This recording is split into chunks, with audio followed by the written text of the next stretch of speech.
So, dear students, let us start with the last part, part 12 of chapter 1, where we'll be studying development of embryo and seed. First, let us see about embryo development. The process of the development of embryo in angiospermic plants, it is called as embryogenesis. This zygote, forms a wall around it and it is converted into a oospore. So, this is the fertilized egg. It will form a wall around it and now we can call it as an oospore.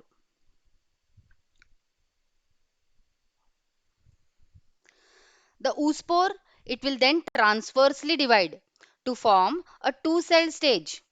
The large or the basal cell, it is also called as the suspensor cell. This is also called as the suspensor cell. And it is towards the micropylar end. Whereas the small apical cell, it is also called as the embryonal cell. So this apical cell will also be called as an embryonal cell. It will be towards the interior of the embryo sac. From this two cell stage, this was our two cell stage, the basal cell and the apical cell. This was the suspensor cell, this is the embryonal cell. Now this is now called as a proembryo till the formation of the entire organs. So this is now proembryo. The basal cell, the suspensor cell, it will continuously divide, redivide. You can see here how it is dividing, redividing to form a suspensor. So this is called as a suspensor, which is formed because of division of the basal cell. This lowermost cell of the basal cell, it is called as the hypophysis.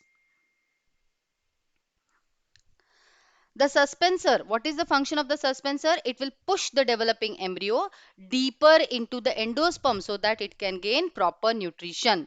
So it is basically functioning as an hostorium. Now, later, this apical cell, if you remember again, this is the embryonal cell or the apical cell. It undergoes transverse and two vertical division, one division transverse and vertical divisions at right angles to each other. Thus it forms an octant. So 8 cell stage will be called as an octant. After octant, so this is an 8 cell stage, you can see only 4 on from one side, on the other side there will be 4 more, it forms an octant. Later this octant proembryo, it undergo many divisions and it forms a spherical mass of cells, which is also called as a globular stage. Gradually, this will become triangular. Then it becomes heart shaped. You can see here it is becoming heart shaped. Later, the developing embryo, it becomes horseshoe shaped. It is also called as torpedo. Torpedo only means horseshoe shape. So this horseshoe shape is sometimes also called as a torpedo shape. Finally, it gets differentiated into embryonic axis. So now this is our mature embryo. It has embryonic axis. It will develop cotyledons. So these are the two cotyledons. If it is a dicot seed, if it is a monocot seed, single cotyledon will be formed. Along with it, plumule, radical and embryonic axis is also developed, which you can see here. So thus, development of embryo is completed. Now let us see the development of seed. Now every seed, if you see in this picture, it consists of, we can also call seed as an embryo, okay, of course, it may have endosperm or may not have endosperm. It consists of two basic parts, a cotyledon and an embryonic axis. How is the seed formed? After fertilization, the wall of the ovary, it forms fruit wall, which will also call as pericarp. We have studied this in 11th standard. The fertilized ovule, now it forms the seed. Now, seeds are of two types, which I taught you in last video, endospermic, albuminous and non-endospermic or non-albuminous seed. Examples of endospermic seeds were castor, wheat, jawar, barley, sunflower. Non-endospermic were pea, beans, groundnut. The outer integument of the ovule, the outer covering of the seed coat, if I can show here it in the diagram, it is covered by two seed coats. The outer coat will be called as the testa. So this is the testa and the inner will be called as the tegmen. So there are two coats, the testa and the tegmen. And if you remember, they are formed because of the two integuments which were present in our ovule. Micropyle is present. This micropyle is the same micropyle of the ovule which will serve as a channel to pass the oxygen and water and it will help in seed germination. Now this is the embryonic axis. This region is called as the embryonic axis. It has the two cotyledons on the above the cotyledon near the embryonic axis, epicotyle is developed. You can see in this picture, these are the cotyledons. Okay, so this is the cotyledon. Above the cotyledon, the epicotyle is developing, and above it, of course, what will develop? The plumule will be developing. So epicotyle is which region? Epicotyle is region which is present above the cotyledon. Then you can see that below the embryonic axis and above the radicle, the hypocotyl, hypo means below, cotyle means cotyledon. So if this is a cotyledon, this is below the cotyledon, so it is called as the hypocotyle. And below it, what will develop? The radicle will develop. So this is all how a seed develops. Now, some seeds, they can remain dormant for a very long time, for many years. For example, lupine or Lupinus articus seeds, they remain dormant for 10,000 years.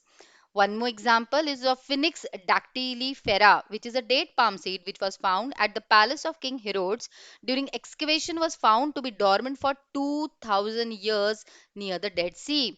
So this first picture is of lupine seeds which remain dormant for 10,000 years, and the second picture is of the special date palm seeds, Phoenix dactylifera. So this is all about seeds. Now let us see about pseudocarpic fruits, which are also called as false fruits. Best example, as you can see in the picture, are apple and strawberry. The fruits which are formed from any other part of the flower, they are formed from any other part of the flower, but not from the ovary. Not from the ovary, they are called as pseudo, that is false fruits, or carps is fruits. In apple and pear, here we have seen the picture, we are seeing the picture of apple. This fruit part which you eat, which is edible, is actually a fleshy sweet thalamus. So we are not eating the fruit, we are eating the thalamus. Even in strawberry, you can see the same, that we are consuming the thalamus. Even false fruit, another example is cashew nut. So this is about pseudocarpic fruits. Now let us see about parthenocarpic fruit. Best example is banana, or grapes is one more example. Now when fruits are developed without fertilization, remember what is developed without fertilization?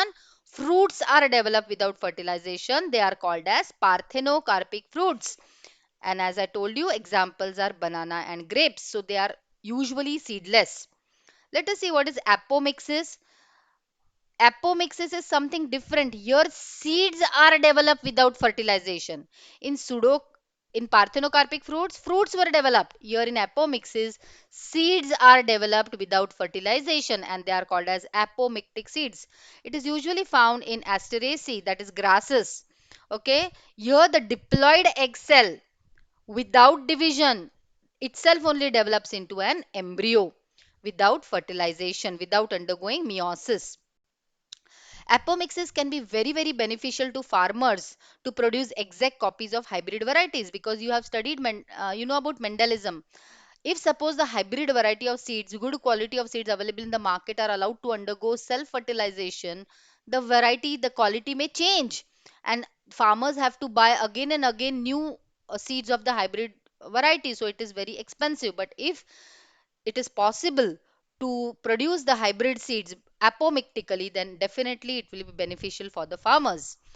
Now with this, I have completed the entire chapter 1, where we had studied entire sexual reproduction in angiospermic plants, vegetative reproduction.